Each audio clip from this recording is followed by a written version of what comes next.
Well, I see it's 8 o'clock here in Eastern time. Rich, you want to get started? Yeah, let's get going, man. We got a lot to talk about tonight. We do. Welcome, everyone. We appreciate your time. I'm Dr. Guy Yatros, and that's Dr. Richard Drake, the other guy on here. We'll start by mentioning that we do these webinars roughly once a month, or even about every 3 weeks now. Lately, we've been doing them. And the next one that's coming up, we're going to be doing on out-of-network billing, and we're going to get a lot more in detail about the billing and really how you handle those discussions with your patients about pre-authorizations and how you can get a higher case acceptance. So it's going to go into more detail than if you've heard us speak about billing. It'll be really focused on out-of-network billing, which most offices are involved in. And we also have the courses that we're adding to these as we speak, but we have courses all over the country. We have 1- and 2-day courses. And if you like what we teach here tonight, we teach what we think is the best real practical course. We call them our 4-pillar courses about how you actually just do this in your practice. We have 1-day courses and 2-day courses, and they're very reasonably priced anyway. But for attending the webinar tonight, if you just type in the question box course, and if you know the town, if you don't, just type course, and that'll secure a discount of $200 off a 2-day course. And we normally give $50 off of a 1-day course. Rich, we'll do 100 since it's like 4th of July and we're feeling patriotic. We'll do 100 off 1 day and 200 off 2. You all right with that, Rich? I'm fine with that. There's the dates. If you have more questions, they're on our website. And again, I don't think anybody teaches as practical course as we do. And one of the last things we'll kind of plug here is our North American Dental Sleep Medicine Symposium.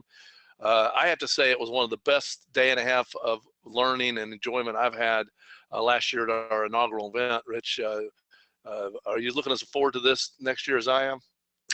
Yeah, it was a lot of fun. And you know, it's all hands-on kind of stuff. It's implementation stuff. So, you know, it's always good. We were just at the AADSM, and it's always nice to know, you know, what happens to the cardiac output of a 4-year-old during an apneic event. But it's also good to know, you know, what to do when a device doesn't fit or somebody's jaw hurts or, you know, something like that. And those are the things that we try to focus on, the more fundamental aspects. I'm actually going to be doing a talk there, Guy, on marketing. So as you know, I've been doing a lot. We'll talk a little bit about that tonight because that's part of the team effort, but that's what I'm going to talk about that. And we got a good list of speakers, so we hope you guys can make it.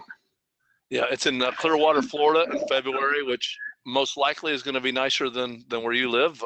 We can say that pretty confidently most of the time. It's a great location, so if you want to attend that, let us know. This is what we do. We help dentists succeed at dental sleep medicine. If you want help with dental sleep medicine too, the last mention of what we do and how we can help you for a bit anyway will be just type in free consultation or just consults, all you have to type in.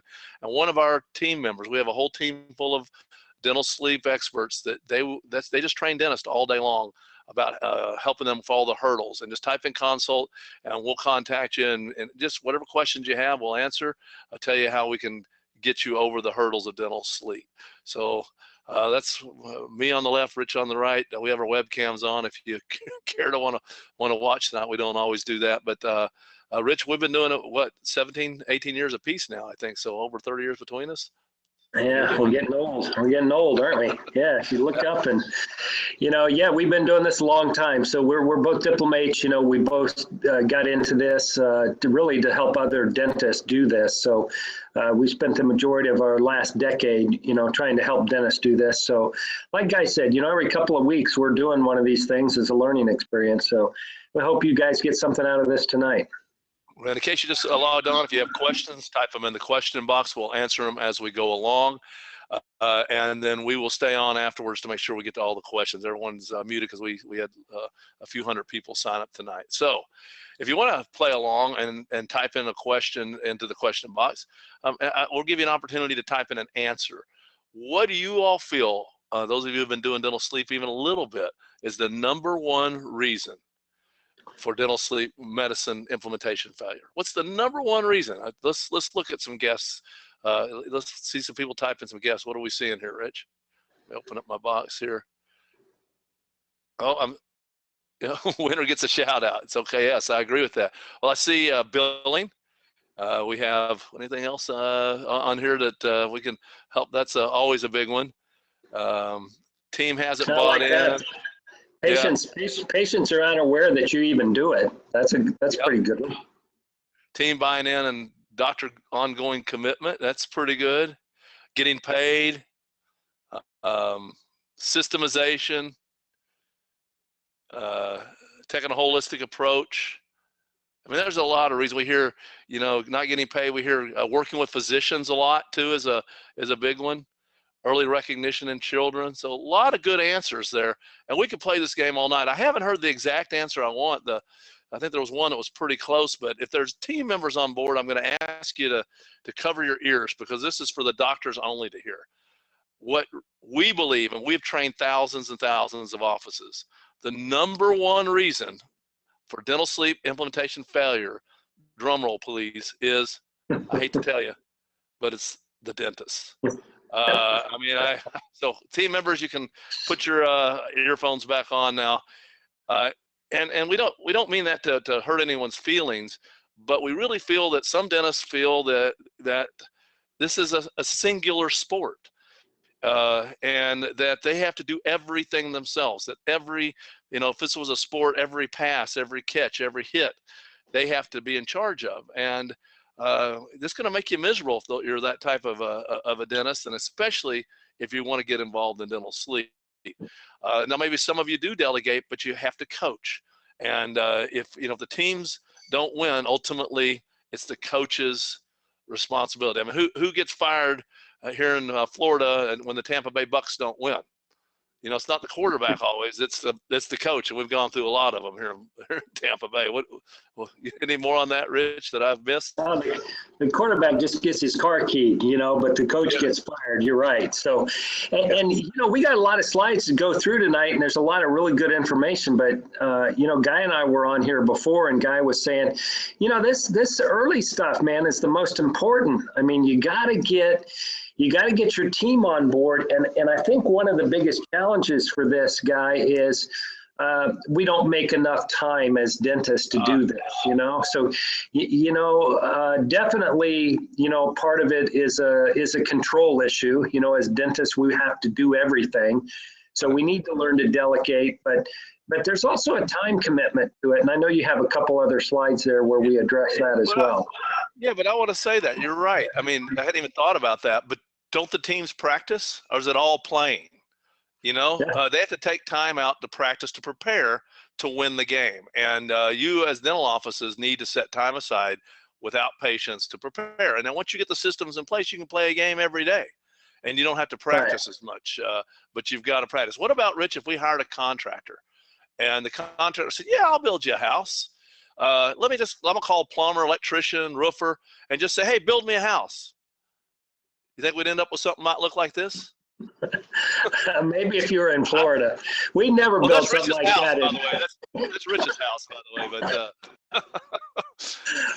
where do you find these pictures, Guy, when you put these PowerPoints together? I've got nothing to do with my life, so like this. But the point here is the contractor has to direct. They have to have a plan. They have to be able to supervise the plumbers and the bricklayers here, the step builder in this case as well. And without a good coach and without a good plan and without practice, the team implementation is not going to happen. And I know it may seem obvious, but back to the first slide, we really believe that it comes back to the dentist. When this doesn't succeed, the dentist has to lead. So you've got to have a blueprint.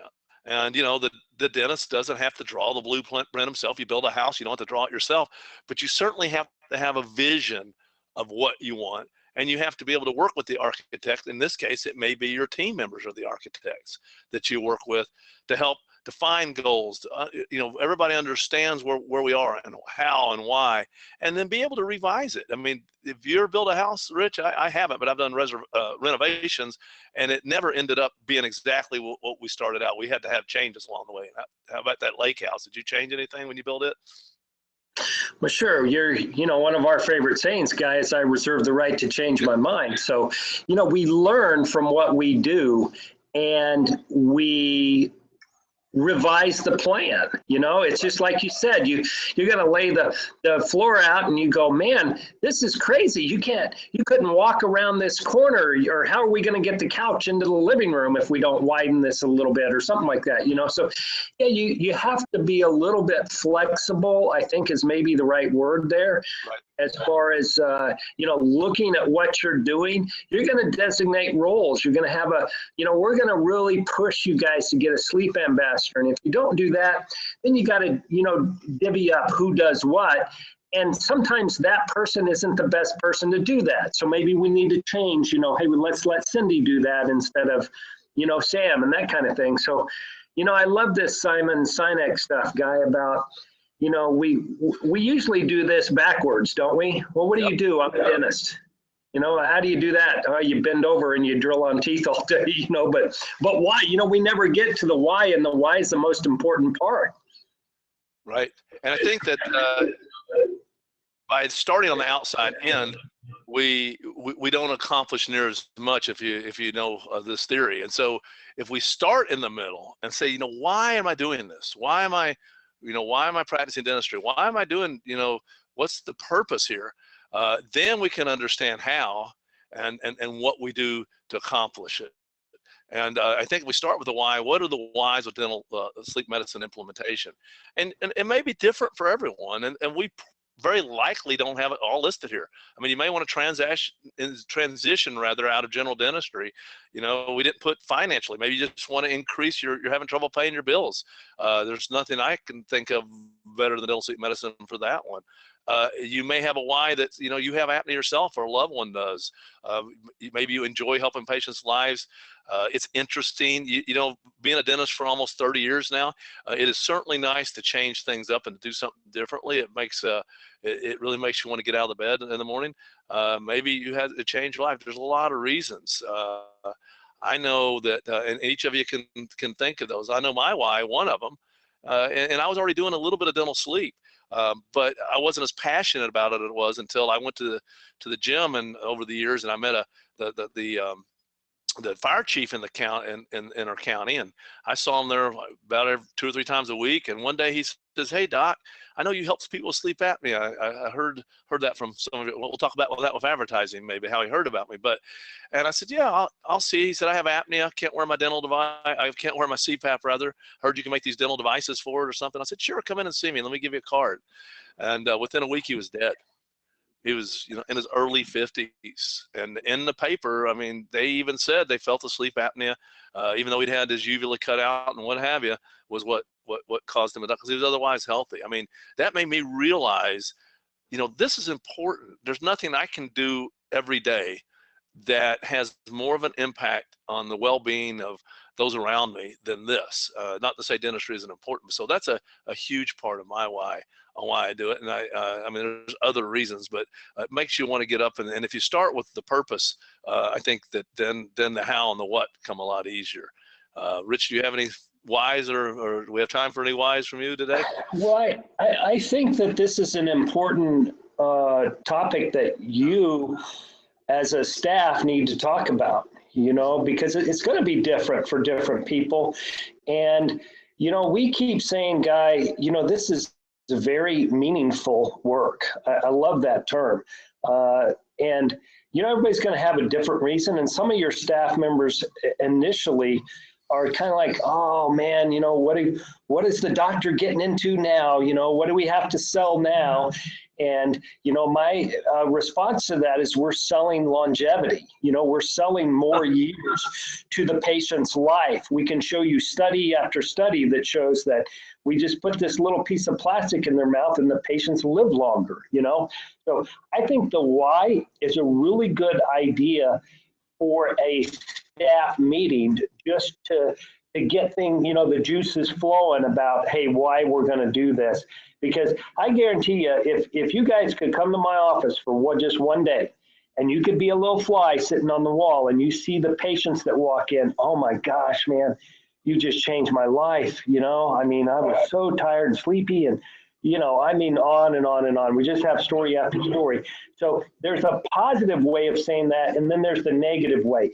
Don't wait until a patient dies before you get motivated about this. Like you said, Guy, I was doing it and I was doing this. In my office, Guy, we have 2 boxes in the cabinet where the boxes for the devices go to deliver patients, and they've been there for 5 years now because the patient died between when we took the injections and before we could deliver it, and we leave them there. And that becomes part of our motivation, that, hey, this is a serious deal and we want to get involved in this. But the why is important, and I think you guys as a team should sit down and talk about it. Yeah, and I think the key there, as you're saying, the dentists are mostly who are on tonight, and we're talking about team implementation, and they have to understand the why and agree with the why and see how important this is. Otherwise, it's not going to happen, right, guys? It's not going to happen. I mean, that's so the team meeting on the why, I mean, is maybe one of the most important things we'll talk about, because I don't want to use the word buy into this, because we're not trying to sell anybody on anything. You have to believe in what you're doing. And when they can come to the conclusions that we have, that this is really important, because it's really easy to come to that conclusion when you know what we know, then they're all on board. They're willing to do this. They're willing to do all the things we're going to go over in a few minutes. The other why we have is Dental Sleep Solutions. Rich and I started this company literally because we were frustrated because of the challenges that dentists were facing, and we were seeing patients not getting care. And there weren't enough organizations doing enough about it. And Rich and I had a meeting and scribbled something out on a napkin 8 or 10 years ago, and we said, you know what, we want to help this problem. And that's I know it sounds like, stand on a soapbox, but it's the God's honest truth. And once we kind of figured out how we're going to do that, we spent a full day, I guess it was more than a day, deciding on, how are we going to do that, and what is our why? And we came up with, we're the most trusted, innovative, customer-focused provider of solutions in dental sleep medicine. So our why is we want to help dentists do this. And we do that through our DS3 experience, where we provide education, coaching, software, support for those 4 pillars, which are testing, treating, screening, and billing. And anyway, that's what we do. And we decided to put that together. And I think that's one of the reasons we're passionate to get up to go to work every day, because of all the people that we can help their patients. You gonna say something, Rich? I went off on a tangent too much. So I get passionate about that. I was going to say, you were talking so long there. No, I'm kidding. We're passionate about this. And by the way, for those of you who showed up late, type in your questions in the questionnaire. We'll get to them. If you want to know more about what we do, just type in consult, and we will do a free consultation with you, look at your challenges with you, and try to help you through this kind of maze of getting this going in your practice. We also offer some courses. You can type in course, and we'll give you a discount for that if you type in course. So how are you going to do this? You've got to get your team trained, right, Rich? I mean, how many? You got to start moving. You can't just go back to the office and go, hey, so plan. You got to get educated. You got to get trained. I think that why meeting is a great starter, to kick some things around. I think as a dentist, if you just kind of kickstart it, I think most of you have teams.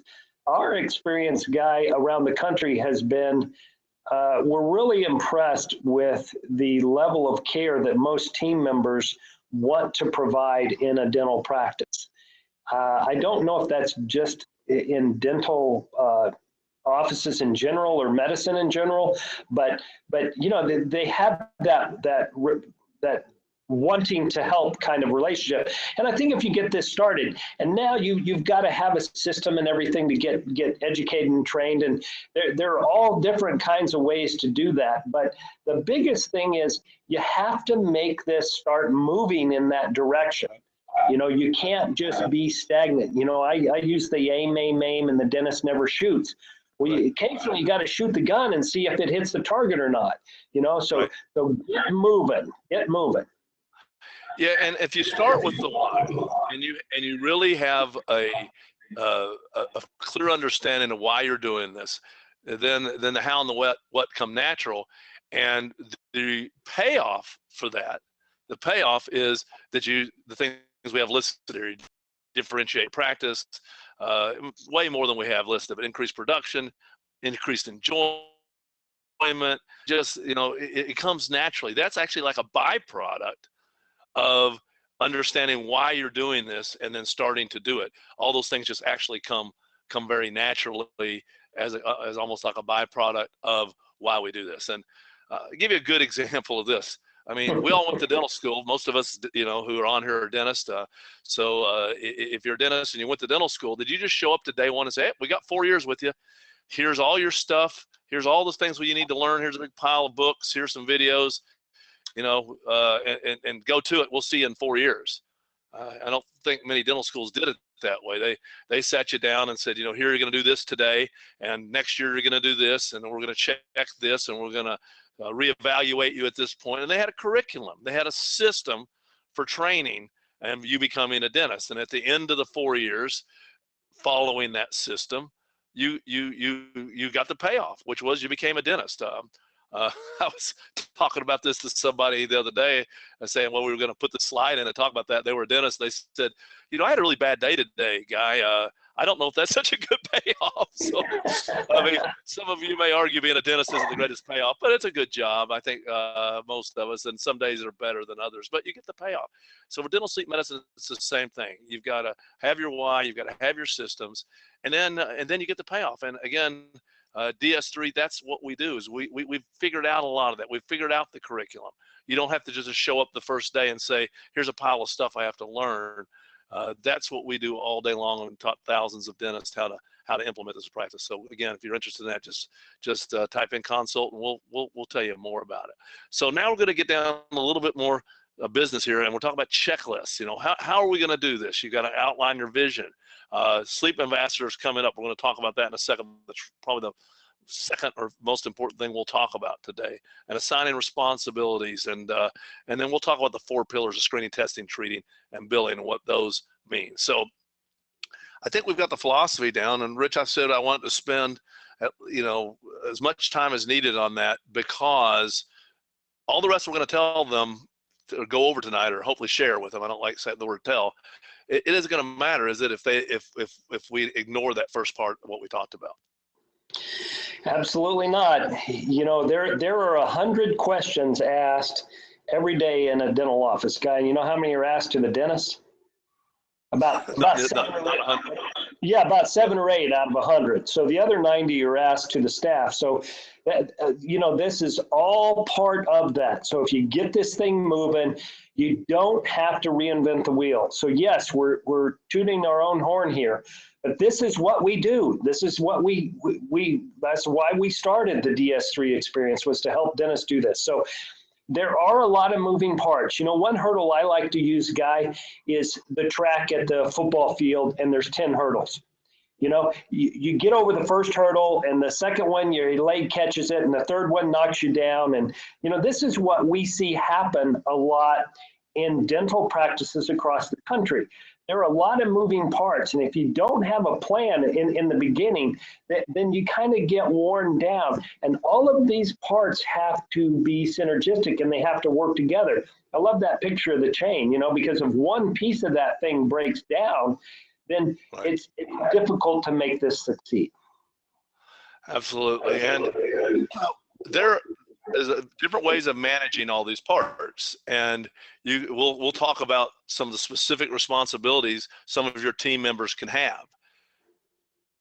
That's one way of doing it. The most predictable and successful way of doing this, and this is one of the most important things we're going to talk about today, is having one person in your practice.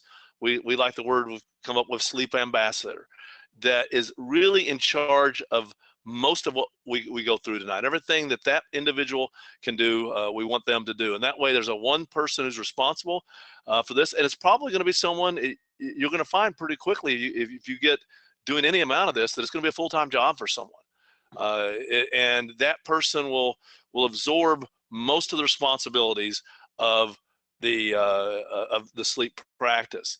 If you make this commitment and you reward that person and you give them the time, they have to have the time. This can't be the busiest assistant and say, I want you to do this too. They have to have the time to do this. We've found literally every practice that's made that commitment has just exploded and done well. Other ones have done it through parsing this out to individual team members. They've been successful as well. And we're going to talk about the 2 ways of doing that. But if you make this commitment, it almost ensures your success.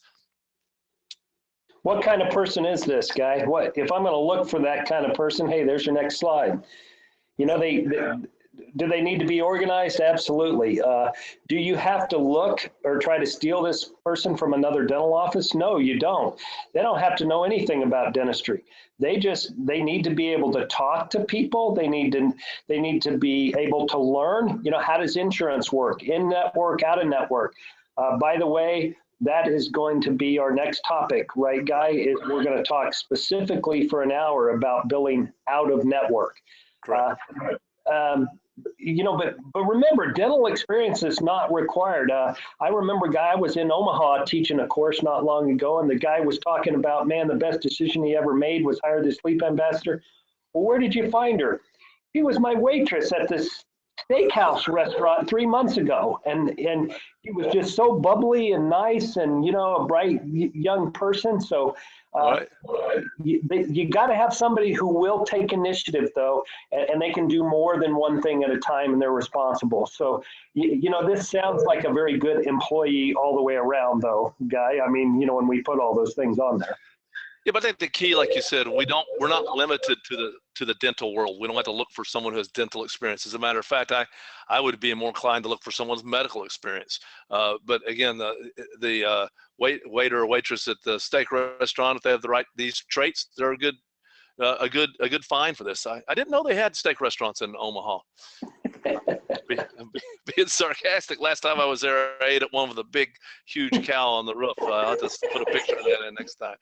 There's just, and it was very good, by the way. There are steps.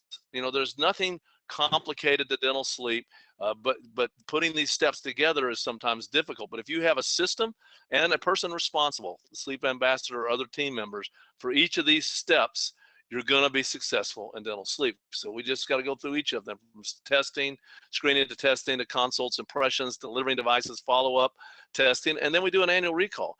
And I can promise you, if you are a good captain, a good leader, and you follow systems that we have in DS3, that you can easily do this with less than 45 minutes of doctor time per patient. And I know in my practice, it's 30 minutes or less on average, even when you consider some patients take longer.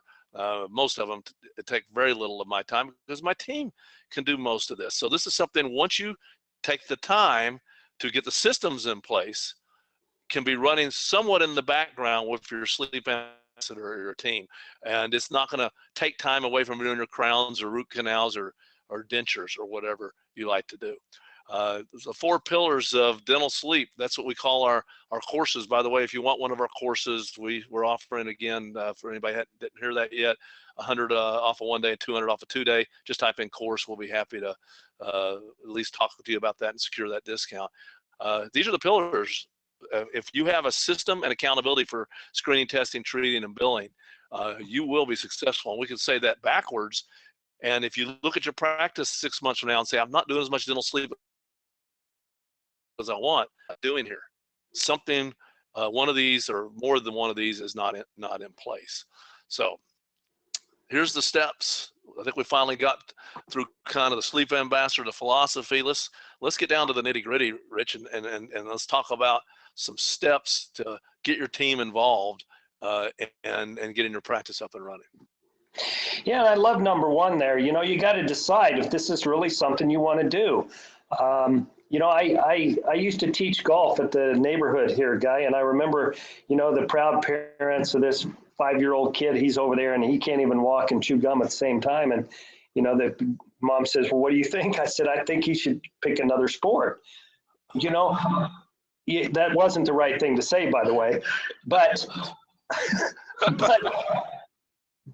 you know, you have to decide if this is for you and your team. And it's better off if you have that discussion and you think about it up front than it is 6 months or 12 months later. You know, the dentist has to be the organizer to this, and you've got to decide if this is what you want to do. So I love that saying there, Guy, that you came up with. So you really need to screen with this. I mean, I remember some of my old instructors in dental school talking about, sometimes you got to hold the tooth down while you prepare it for a crown because it's kind of wobbly. We don't do that anymore, right? Because we're screening for period disease. But do all of us treat periodontal disease? No, we don't. So I think, Guy, before the next 5 or 10 years, that this will be the standard of care, is that in a dental office, you need to screen this. So yeah, that's a must. Treating is an option. That's part of what you do. And you got to have a good team to do this. I mean, you absolutely do. I learned this lesson. We started doing a bunch of advertising, and man, we started getting a bunch of calls, and I thought we were prepared, Guy, and we were not prepared. So you got to have the right team members, and you got to be willing to take some time to train them. This is the practice part that we talked about before, Right. A lot of it's hard. Dental sleep's different than dentistry. There's a lot more talking, a lot more note taking, a lot more letter writing, communicating with physicians. So the team members that you have that are wonderful dental sleep team members, some of them dental members, team members may not be the greatest dental sleep members. So go back to the slide of sleep ambassador and to the point of it. So if you're not going to do the team ambassador, you're going to have to figure out what talents and traits each of your existing team have to help you achieve your goals. And again, we'll get our team on board. They're going to have the right items that they need, and you can get invested in dental sleep for very little. There's not a whole lot you have to buy, but we kind of put that together, a kind of a buy list here, and I'm not going to spend any time on it. If you want to talk about what any of those things are, just give us a call, but type in do you want a free consultation? We'll go through what each of those are with you, and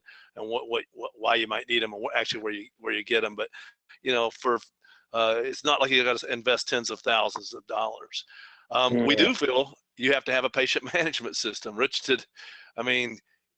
of the reasons we invented DS3 was because of all these things on the screen here. You have to have a place to store those and track them and pull them up at subsequent appointments and communicate with other physicians with. And when I tried to do this with the system I was using, which was PracticeWorks at the time, it was almost impossible to go through that. And Rich, when you and I met, that was part of it. We said, well, part of our problem is we can't be efficient at this because of the software and systems that we have. They're made for dental items, and we're trying to shove round circles into square pegs because it's not made to house that. That's true. So we're tooting our own horn here. You guys know that. We're not shy about doing that either, because we know how successful the people that get DS3 and they go through the training. And a lot of that is just not reinventing the wheel. I mean, we've done this a whole lot, and it's very reasonable. And there's a better way to do this, and we're changing it all the time because we are trying to make it better. We are. And back to our why, we know if we help dentists, they will do more to help their patients, which again goes back to our core value of trying to make the accessible to more patients who have airway problems. So you need to have an EMR if you're going to be doing medical billing. It's got to be an electronic medical record. We won't spend a whole lot of time on that, except for you better back up your information. All of our systems on the cloud. Rich, briefly tell why that's important. Yeah, it all burned, didn't it? My office burned to the ground about 4 years ago. Crazy story. I don't mean to laugh, but I laughed because you were with me the whole day, and we were having dessert, and you said after we've been there the whole day teaching a course, I think it was back in Omaha. We like Omaha. We must like steak. I don't know, but you said at the dessert. By the way, my office burnt to the ground this morning, and I'm like, I've seen you for 10 hours, and but he wasn't. You said, well, I'm not that worried. I put all my data into DS3. It's in the cloud. I did lose 6 cases, I think you said, and a bunch of home sleep tested equipment, but you handled that way better. I'd have been I'd probably not been able to present that day, and you went through the whole day. So But the message is, be backing your stuff up to the cloud. If you're backing it up onto an old hard drive or something, make sure you carry it offsite. So, the software that we have developed over the years, it's constantly changing because it's a web-based platform. And the beauty of that is we update it, every Sunday night at midnight. So, you need a place for this. Regular dental software doesn't, how do you do an exam, for this type of stuff? Because we're looking at things like tonsils and malum patti, and, we even, Guy's the computer expert. He loves doing this kind of stuff. So we put this algorithm together where you look at all these 10 different things, you evaluate them, and you take that little bar, like for bruxism, and you slide it from none to mild to moderate to severe. And then at the end of that, you click a button, and then it sorts the devices for you as far as which one we think. So what do you think, Guy? Take the top 3, 4, 5, and you're probably in the ballpark? Yeah, and the team can even do this after you've done your exam, because that's part of what the exam purpose is, and it can help you with the device selection. And then, the biggest challenge I think I had with systems before we had DS3 was, okay, the patients come back in. We've checked their sleepiness, which is called the Epworth, if you're not familiar. We look at their snoring levels. We look at their, how well they're doing, how many hours they're getting to sleep at night. Where do you track that? And with DS3, it makes it real easy. We have these columns, and we can compare the baseline to how their symptoms are doing. And then same thing with sleep tests. We got to do a baseline sleep test. And for those of you who don't know, this will be a pretty severe case. Basically, the patient has 30 events an hour roughly that they're choking. And then we do follow-up sleep tests. We have a way to track those and side by side look at that information to quickly make a decision as well. They went from 30 to 6, and then that information is very easily, with the click of a button, imported into a letter that you can send to the patient or the physician. So treating, there's a lot of little pieces to that. And team member involvement, if you have the sleep ambassador, he or she can do most of this. If you're going to divide this out, then you're going to need to, we'll start at the top. As a team, we need to decide on what systems we're going to use. I think just going in and saying we're going to figure this out and just shove this information into Dentrix is not going to, you're going to be frustrated. You need to determine, what devices you want to use in some of the labs. We, by the way, have lab partners that give discounts, some of them up to $50 to $100 off a case for our DS3 members. So it helps with, you do 2 or 3 cases a month, and you're paid for actually our services from that. So as a team, you decide that. Administrative, you've got to coordinate sleep studies, communicate prognosis, progress rather, and outcome, coordinate appointments with the dentist and with the physicians, communicate with the billing department. Clinically, you've got exams, follow-up appointments, ensure the lab cases are ordered, ensure follow-through and documentation of the patients. So when they come in, document their symptoms, document any side effects, and communicate that with the physician. So none of this is difficult, is it, Rich? It's just a lot of little pieces. And it is. It comes back to that chain, all those little pieces that make this thing work really well. So, and that's part of the system that you have to manage. So when you guys look at this, this is part of those moving parts that Guy was talking about when he had the little gears up there, danger moving parts. And you figure this stuff out, but if you have a plan at the outset, and the more that you see these moving parts, again, we cannot stress enough to hire in the sleep ambassador, for, I don't know, Guy, in San Antonio, Texas, for $2,500 to $3,000 a month, I get a pretty good employee, okay? If I want to spend $4,000 a month, it's even better, and et cetera, et cetera. That's like one dental sleep case. Yeah. This person is going to help me. If they're really good, they're going to help me screen my patients. We're going to find 1 or 2 in my practice every single day. We're going to find it. It's a very good investment. And again, this doesn't have to be your assistant that has been, can make roundhouse temporaries and maybe has a higher dollar amount that they walk in the door needing. So I bet the person that was working at the steak house was thrilled to have a job and probably making more money than he or she was because they found a new purpose in life. So back to what Rich was saying, where these patients come from, I mean, this is not the problem. The problem we won't say there's no problems in dental sleep. I think I just made a double negative, but forgive me, I'm originally from Kentucky, so I come by poor English, honestly, for growing up in Appalachia. But that's not the problem. You can come up with a lot of reasons why dental sleep is not going to be for you, but lack of patience is not one of them. 1 in 5 adults in the country has this problem. And it's a bigger problem than I would say than tooth decay is these days. So there's just so many patients out there. And so if all you do is look for the patients in your practice who are at risk, and we've done webinars on screening and testing, and we'll be doing those again sometime in the future. If you want to be directed towards one of those from the past, then contact us, and we'll be happy to share with you where one of the past ones on screening, because we could talk for a whole hour.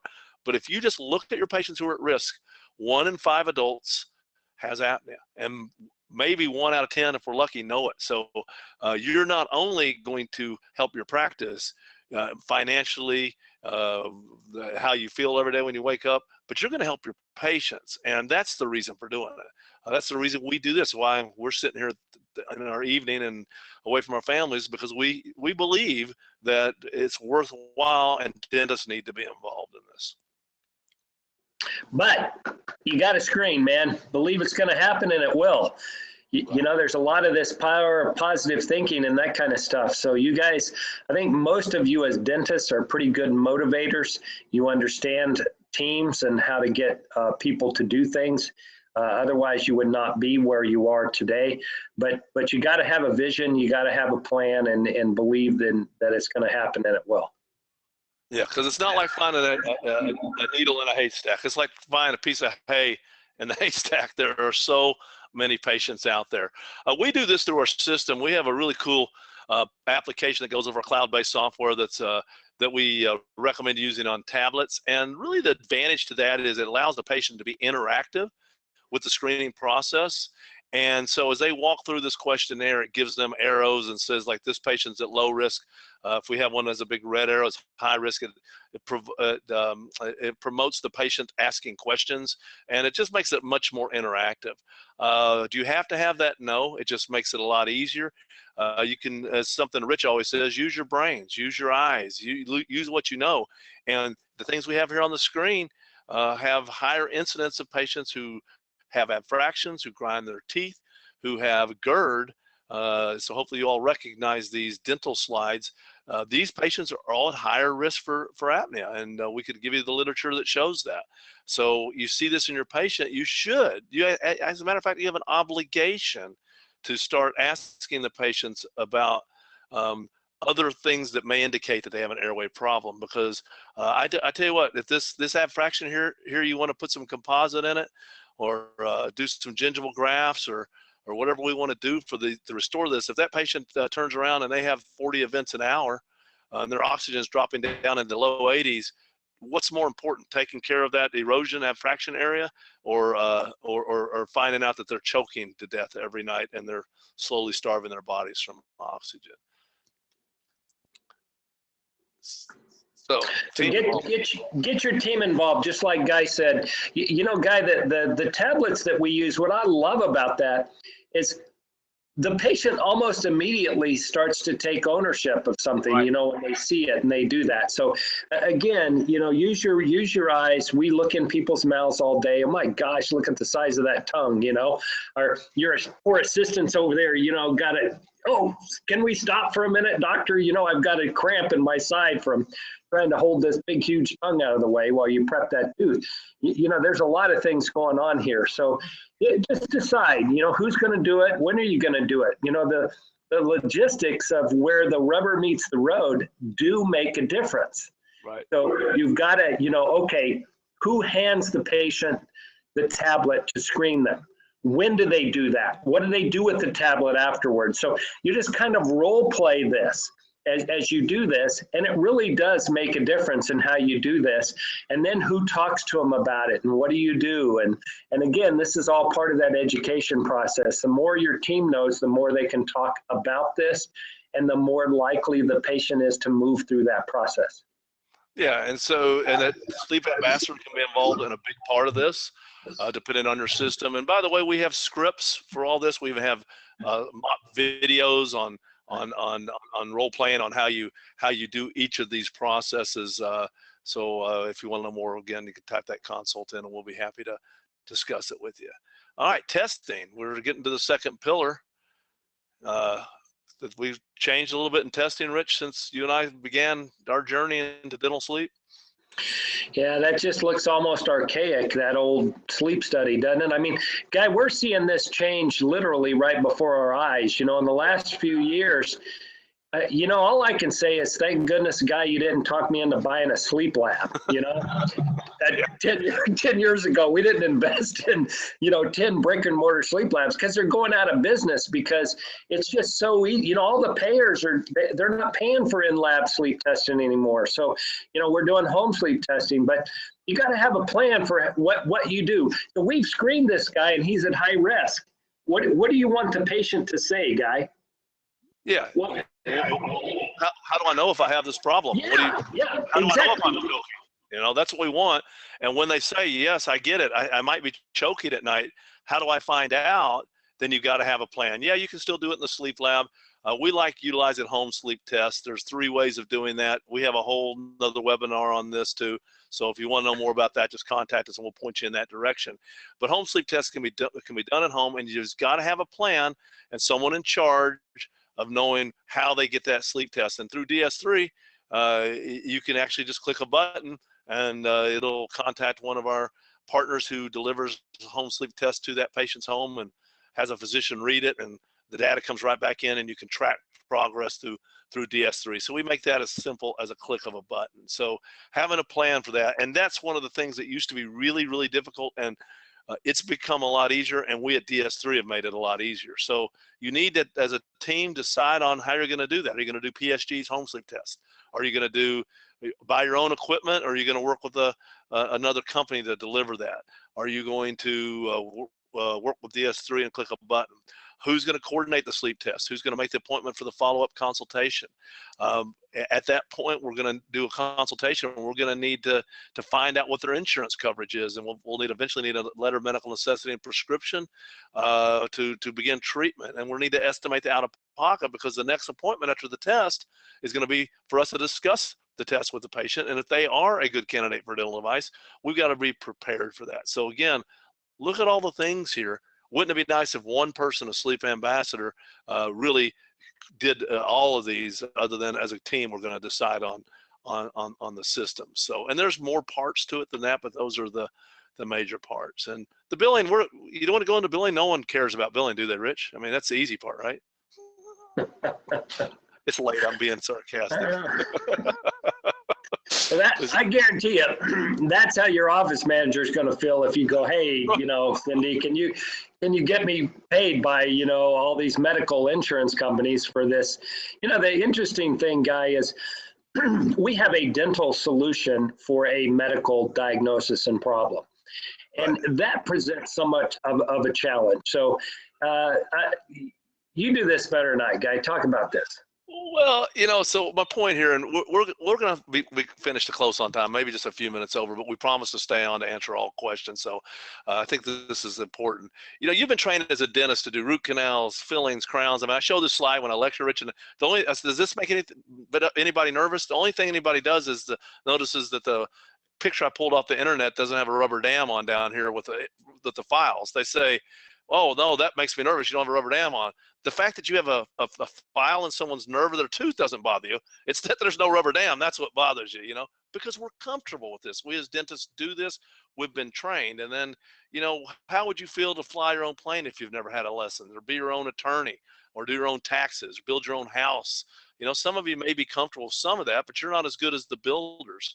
And you're not as good as your own CPA. And certainly if you get sued, you want to represent yourself if it's something very serious. So the point is, if you think you know about how to do medical billing, just because you know how to do dental billing, you might as well go out and fly your own plane without a lesson, because it is totally different. You know nothing about medical billing because of dental billing. They're not related. They're very different, and it doesn't give you the credentials. And really the take-home message on this is use someone else to do your third-party billing. Yes, we have self-serving. We have a partner called 4-Pillar Billing that we recommend that really does a great job of this. They actually work through DS3, and we work closely with them and some other third-party billers. But do it yourself.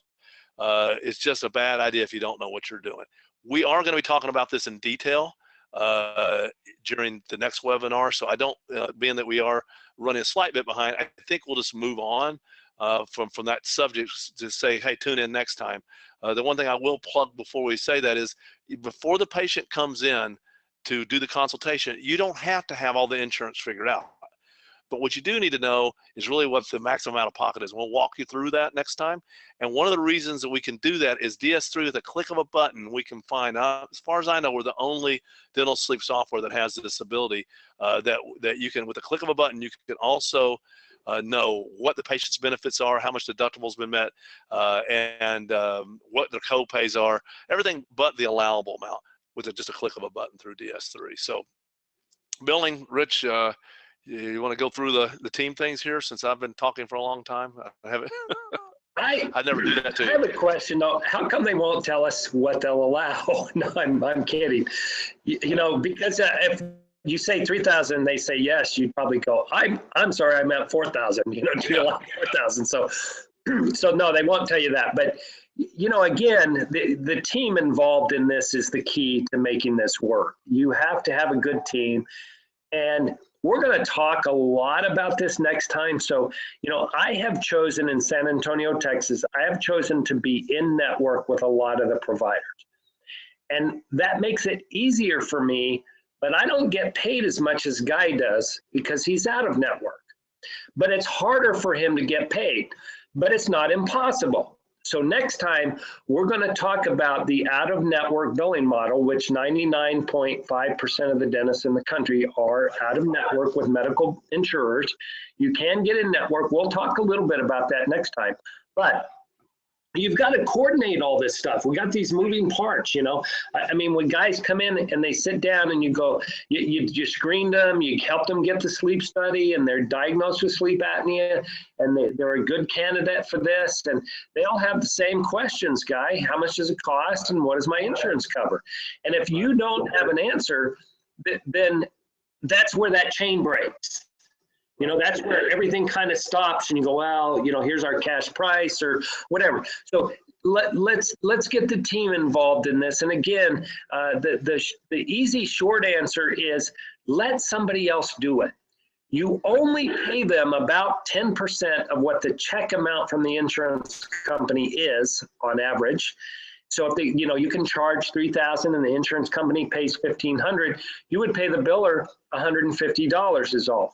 So when you get to the point, plus the pre-authorization typically, so probably two to be okay, so a few more bucks. But the point is, it's worth it, you know, at least initially and easy on. So, you know, we're going to talk about that a lot next time. So let's touch on marketing, Guy, for just a little bit. Absolutely. I'll let you're the marketing guru. I mean, your marketing's paying off. What'd you do? 50, 60 devices last month, something like that?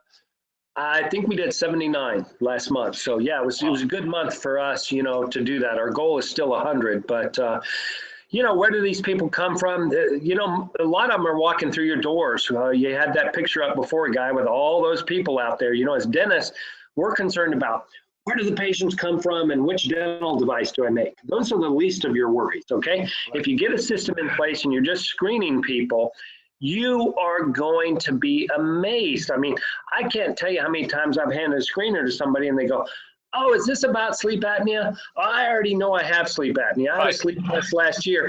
I hate that stinking CPAP machine.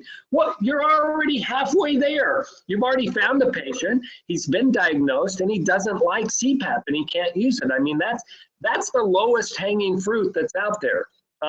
But your dental practice is that low hanging fruit. You've got to begin a process where you let the physicians in your community know that you are doing this, because they're getting their patients sleep tested, they're prescribing CPAP, and the CPAP doesn't work, and they don't know where to send the patients. Right. They don't know, do they, Guy? They honestly don't know. Yeah, we want to complain that the physicians aren't referring patients. Part of it is they don't know where to send them. They don't know what we do. Yes. So we're going to be talking, we'll probably have a webinar before too long about marketing itself. Rich is going to talk for a whole hour at the symposium about that. I'm personally looking forward to that myself. But basically you can look at internally, and that's where we recommend you start. You've got these patients, they know you, they love you, they're your patients, they lay their head in your lap and let you stick sharp instruments in there. You know, they trust you, right? They trust you. So let's talk to them, and we hopefully care about them. And if they're at high risk for apnea, you're doing them a huge favor, maybe literally saving some of their lives or extending their lives. So start with them, get them screened and tested. But then externally, Rich and I have done everything. Rich has recently done a lot more. I think we all agree billboards didn't work for us. Other than that, I think we've had some success with all of these. And Rich, you're doing a fair bit of external marketing now. What are your thoughts on external? So since we have the expert on tonight. Yeah, I mean, I love to develop the brand part because, you know, you got to do that. Let me go back for just 30 seconds, Guy. Okay. Develop a practice brochure. You know, put on your website that you make dental sleep devices. I mean, that will take your sleep ambassador 3 hours to do that entire thing right there, and that's going to help you tremendously. So we have had by far the biggest bang for the buck on television. Television, the unwanted or the surprising side effect of advertising on TV, Guy, is that our professional referrals went up. Huh. I guess I never thought that doctors watch TV too, because that's part of that internal, right? Is where you want to make these other doctors aware that you do that. So that's been the biggest side effect of what we've done. So all of these things work. The only one that hasn't worked, like Guy said, is the billboard. But everything else, we're going to get. We will do an entire hour on this before too long. We promise. And I'll actually put numbers to it. I'll say, hey, this is what we spent. This is how many calls we got. This is how many patients came in. This is how many were in network, out of network. So I can really. We've been spending a lot of time tracking that. But right now, it does work. But you got to have a plan for doing it. And I want to mention, this is not off the subject because you're marketing a part of your team. The point here is, what do we need to make this come together in your practice? You need a team, and yeah, your sleep ambassador can take care of some of this, depending on their abilities, but you may need a different team member. I think you use a media buyer, don't you, Rich, to help you with some of these decisions and to get better deals? Yeah, I wasn't trained to fly the plane. You know, I wasn't trained to do some of that stuff. So yeah, I mean, you know, surround yourself with really good people, and you can be a mediocre person like me and still be successful. So. Well, you're doing really well with it. Part of it is you had the systems in place. I do want to mention, I would not recommend that you do the external marketing until you have all the other systems in place, because you're going to waste your money. Even Rich, with all the systems he had, ran into some challenges. So let's start with the practice. Let's start with screening. Let's get your sleep ambassadors, get your team, start with your own patients, and get a little proficient at it, and then we can certainly help you with the advertising. And then lastly, we're going to talk about the goal setting. And you know, we've got quite a few slides on this, which I don't think we need to go through them individually, but the bottom line is you really need to have a list of what we want to accomplish and deadlines that we're going to accomplish and who's going to accomplish it. We can look at certain things like branding, marketing material, like Rich said. I think that's one of the first things you want to do is let it be known that you actually do this. Make your checklist. And I don't say that this is not the coach going, you know, the dentist going, here's your checklist, team, go do it. This is something you work on together. It's part of that why, and we understand why we're doing it. Then we want to know the how, and we work on this together, deciding on who will do what and what's the most important. Education, screening, lab supplies. You can look at the list itself isn't as important as the concept that you've got to organize this. We have this as part of our action list for our members, to where we can help, we can help say, here's a lot of things that you're going to need to do, and then they can customize this. And one of the things I will mention on this slide that I think is the most important is really just get started by treating some of your family members, your friends, your team members. Just don't wait until there's some sign. I've got a slide I think that'll hammer that home in a little bit. And add snoring, figure out how you're going to get your letters of medical necessity and prescriptions and so forth. And so, if you have a list and the timelines and say, get started, by the time you do about 20 devices, you're going to really, you're going to go back and revisit it, because you're going to say, oh, I forgot a few things, or I want to tweak the timelines on some stuff. But you're going to accomplish this. Those are the steps that are needed to get your team on board to begin successfully treating with dental sleep medicine. And I think we're going to finish right about on time. But we're going to make sure we stay on for any questions. But I do not want this to be the only motivator, because if that's your why, your only why, yeah, maybe you'll be successful. But gosh, I hope there's more to life than just money. But I can tell you that as a side effect of the why being I want to help people, there's nothing you can do in dentistry, period, that has a better chance of increasing your financial income. I mean, there's just, the sky's the limit, because 1 in 5 adults has this problem. There's an endless amount of patients. I don't care where you live in the United States.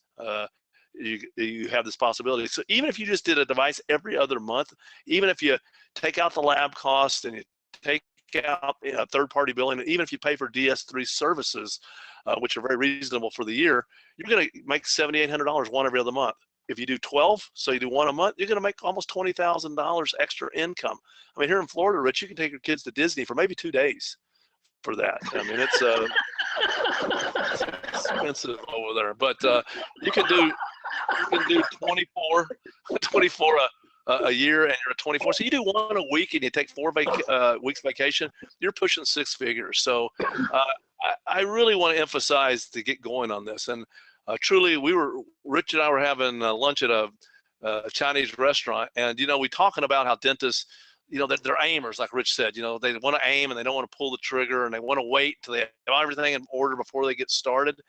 They just seem to feel like there's got to be some sign from above. And I think here's the slide. Hang on, it's coming up. There it is. I thought it was out of order. But Rich, remember we got this. This is my fortune. Don't spend your time stringing and tuning your instrument. Start making music now. So I mean, I think you're ready to get started doing this, and we don't need to just sit around and keep preparing. So you have to have a plan.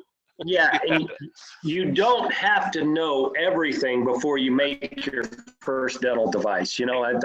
That's a flaw in how we were trained as dentists, Guy. In medical school, they go, hey, that guy's dying over there. You should probably go try to save his life, Right. But you got to have a plan, cook up a plan. We want to be a part of that. DS3 experiences. You don't have to reinvent the wheel. So I know a lot of you people have put, all that stuff in there for the course and consults and all that kind of stuff. I mean, that's what we do. We help dentists do this. And that's what makes Guy and I feel good about what we're doing, because when we help you, you guys go out and help patients and save lives. So Guy and I feel like we're helping everybody else save lives, and that makes us feel good. Yeah, and if you just have some questions or challenges, just type in consultation. One of our we call them member support experts, because that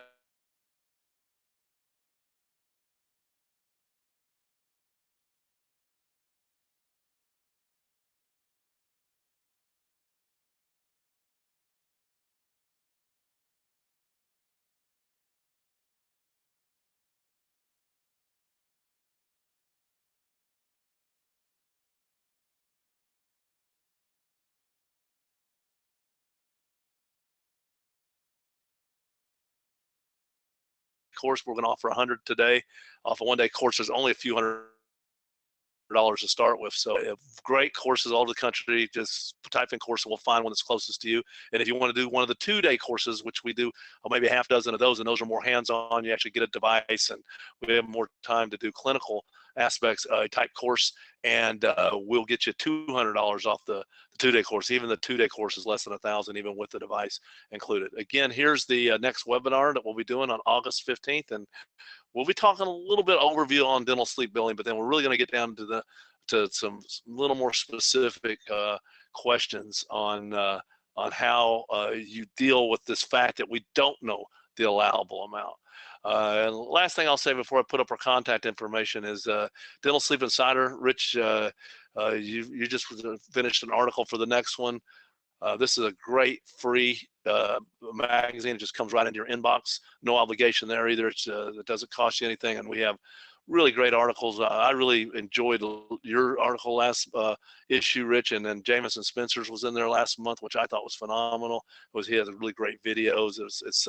It's a really ton of information. So there's free. Yeah, the cool part about that, if you guys have not seen that digital magazine, you just open it up, in a browser, and you can click the pages and they move around, and Guy usually has a little video about how to make an appliance tighter.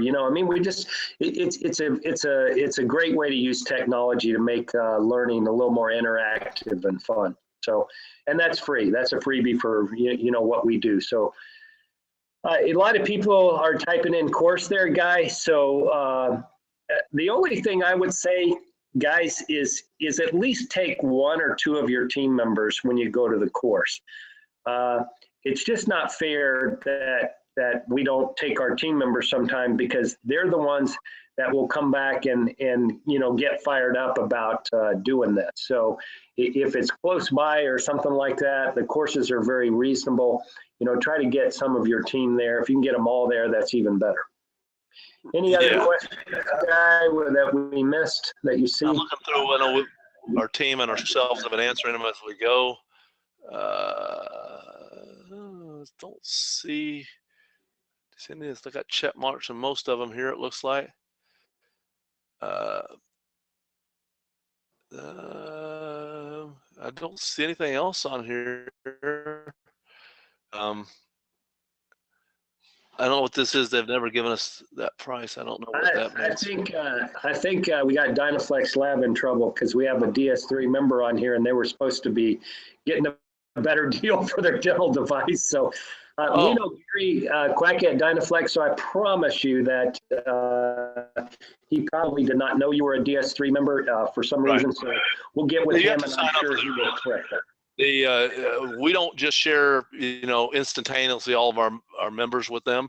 So you have to, there's a process. So just contact, if you're a DS3 member, you contact if you're a new member, we walk you through that. But if you're an older member, you might have come on before we've obtained that discount. But we get all of their devices at a discount, some of them near $100 off, and you have to let them know you're a DS3 member, though.